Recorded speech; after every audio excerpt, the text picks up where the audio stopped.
Ladies and gentlemen, as we stand on the doorstep of history and a little bit more than 24 hours from now, I'm happy to say you already know what it is and you already know where you have reached. The number one up-and-coming professional combat sports podcast anywhere in the world. I'm talking about Hubbard Wrestling Weekly, and I'm talking about the 16th edition of the miniseries, the dope miniseries I like to call HUBBanomics. My name is Sean Hubbard. Welcome to the show as we present the newest edition of HUBBanomics. And notice I said, y'all got to pay attention to the words. Notice I said we present the newest edition of HUBBanomics because I'm here, but I'm not here alone. You already know what it is, man. Making a very special appearance on HUBBanomics. And for the first time ever on HUBBanomics, offering boxing commentary, boxing analysis. Yes. My friend, my tag team partner, and my broadcast colleague, the co-founder of the most listened to, amazing, awesome, professional wrestling collaborative podcast in the world today, Clash of the Podcast. Yes, CK, my brother Conrad Cushman will be in the building for this edition of HUBBanomics. And he's going to bring you just a few minutes from now. I'm going to bring him in a few minutes, but he's going to give you some historical significance, some background information about the baddest man on the planet, Mike Tyson, about the significance of this fight and what it can mean, the implications it can have as it relates to Jake Paul's career and Mike Tyson moving forward. But Conrad Cushman is standing by. In the meantime and in between time, it is Thursday, November 14th, y'all. On the doorstep of Friday, November 15th. Because tomorrow night, the most anticipated, from a promotional standpoint, the most anticipated and publicized boxing event in quite some time. It's going to be the YouTube sensation, the social media superstar turned professional boxer, Jake, the problem child, Paul, taking a big step up in class, facing the former two-time heavyweight champion of the world, widely regarded as one of the greatest, not only heavyweight boxers of all time, but one of the greatest boxers, period, of all time.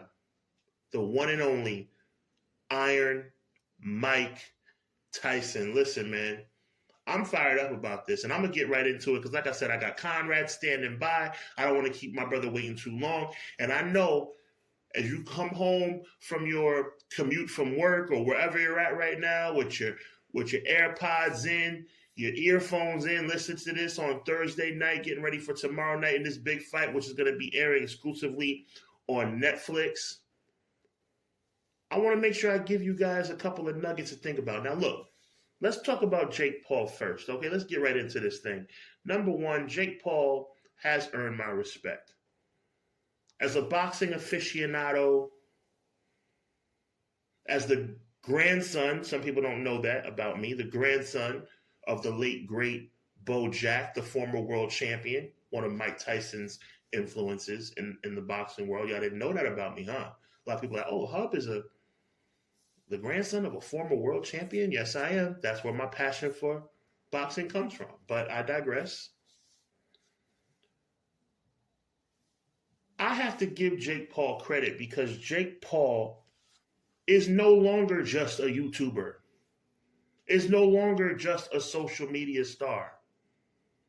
He has earned at least some of his stripes as a boxer. He has knocked out and defeated twice the former UFC champion, Tyron Woodley. Beat him twice. He's beat Ben Askren. He's beat the MMA UFC legend, Anderson Silva. But see, here's the problem. No pun intended. Talking about the problem, child. Here's the problem. My guy hasn't beaten any legitimate boxers. Now, I know you may be saying, but Sean, you just said, you know what I'm saying? Yo, Hub, you just said it was all good, like you're giving him respect. Yeah, I'm giving him respect. You deserve respect when you knock out Tyron Woodley. You deserve that respect. You deserve respect when you beat Anderson Silva. So I'm not taking nothing away from the guy. But there is a little bit of an asterisk on this thing, on this 10-1 record, man. And the 1 in the 10-1 is the asterisk because the 1 in 10-1 is the night that he faced a real boxer. The brother of the former heavyweight champion of the world, Tyson Fury, talking about Tommy Fury. He lost that fight. In the first fight that the whole world said, okay, this is a real boxer. This is a real boxer.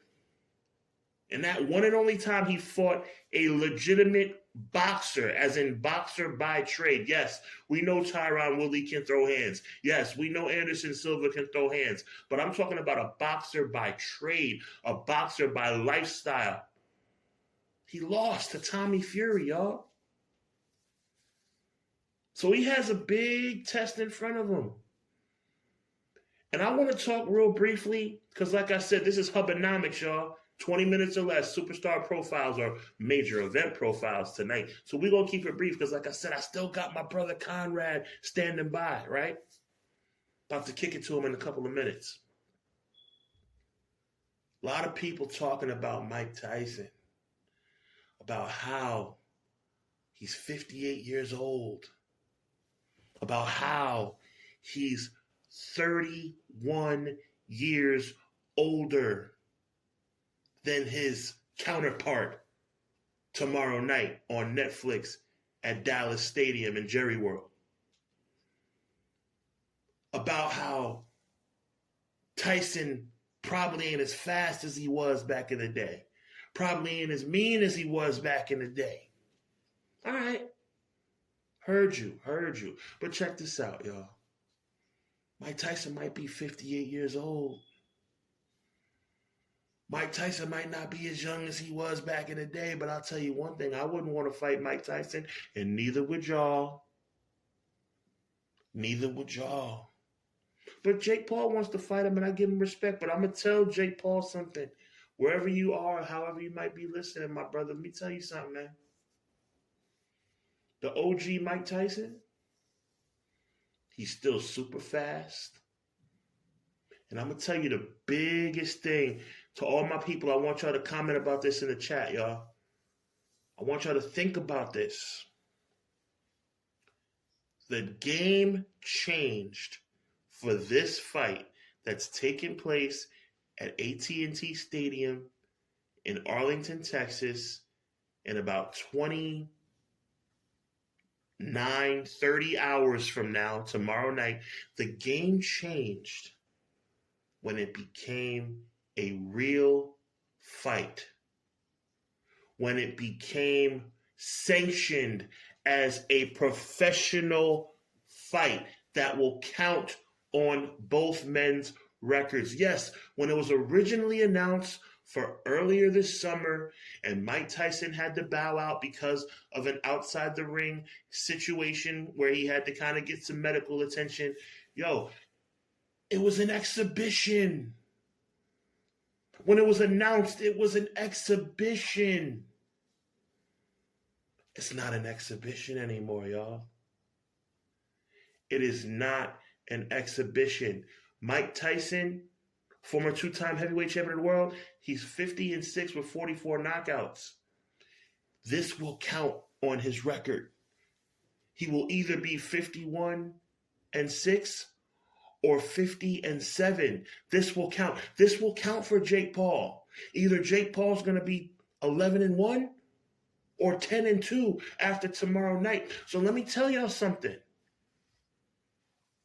As I get ready to kick it over to my good friend Conrad Cushman, my co-founder and co-host of Clash of the Podcast, every Monday night, 6:05. Make sure you check it out. Listen, I'm about to shock the world right now.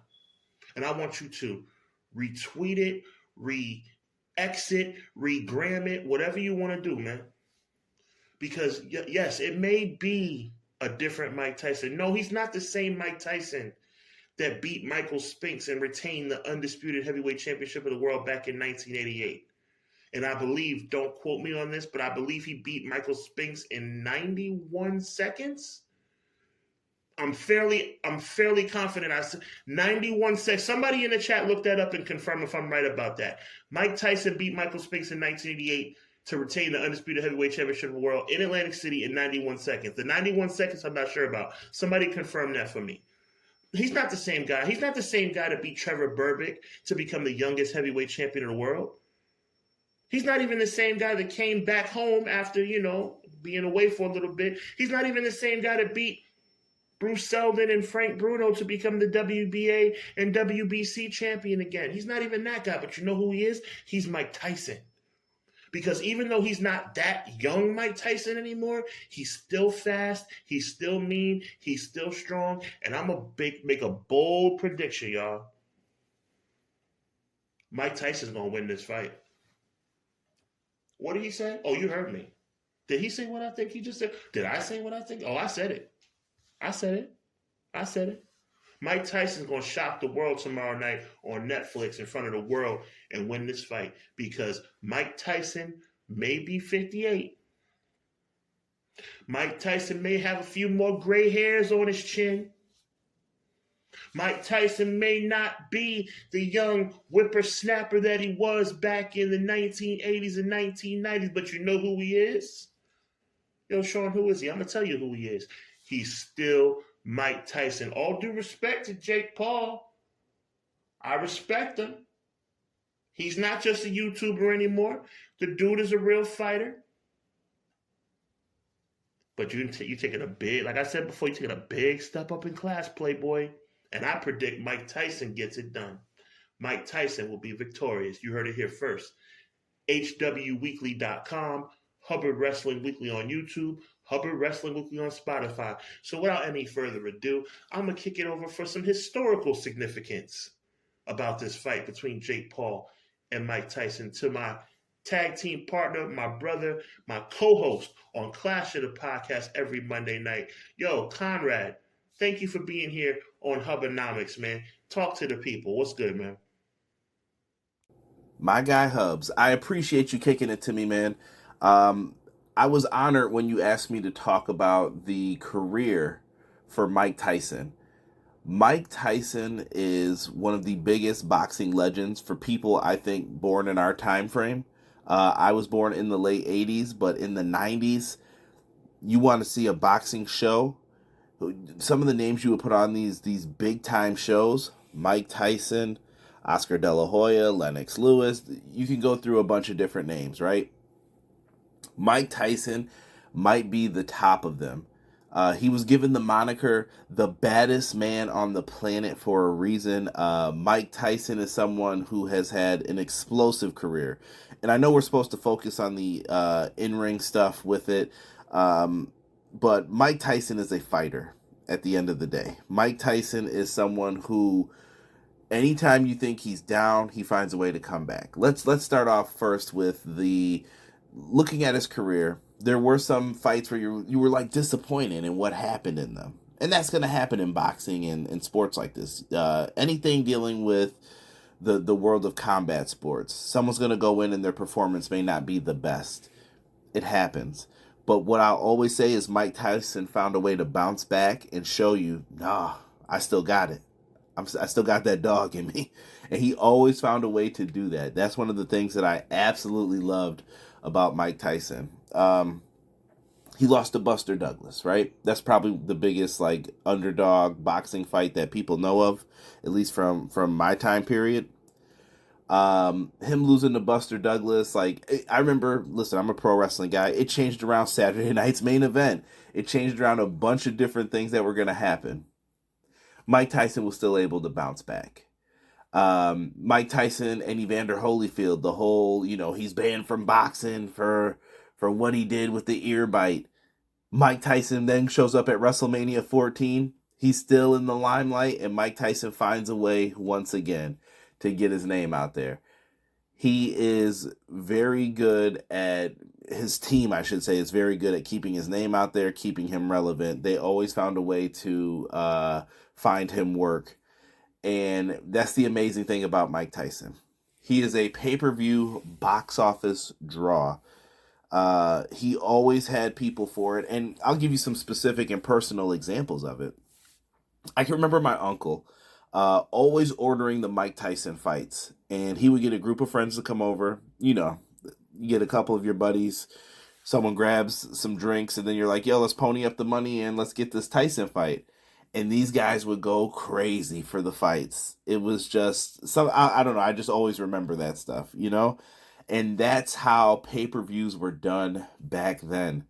I can't believe it, man. Just thinking of Mike Tyson getting his first belt and when he's 20 years old, winning the World Heavyweight Championship, like so many good things happen with him being like that. And when you're young like that, there's going to be mistakes that come. I mentioned the Buster Douglas thing. I mentioned the Evander Holyfield thing. He was also able to branch into like other things though. We've seen him in movies. I've seen him in skits for, I think there's like a Funny or Die skit where he's in the music video with Wayne Brady for Every Little Step I Take. Funniest thing I've ever seen is Mike Tyson trying to do the dance moves from that video. Pure hilarity if you've never seen it. And I know outside the ring, once again, I know that there are some things that are not favorable, things that happened with Mike Tyson. Listen, I'm not here to make excuses for any of that. I'm here to talk about the in-ring career of Mike Tyson. And listen, a record of 50-6 with 44 KOs. It says something, man.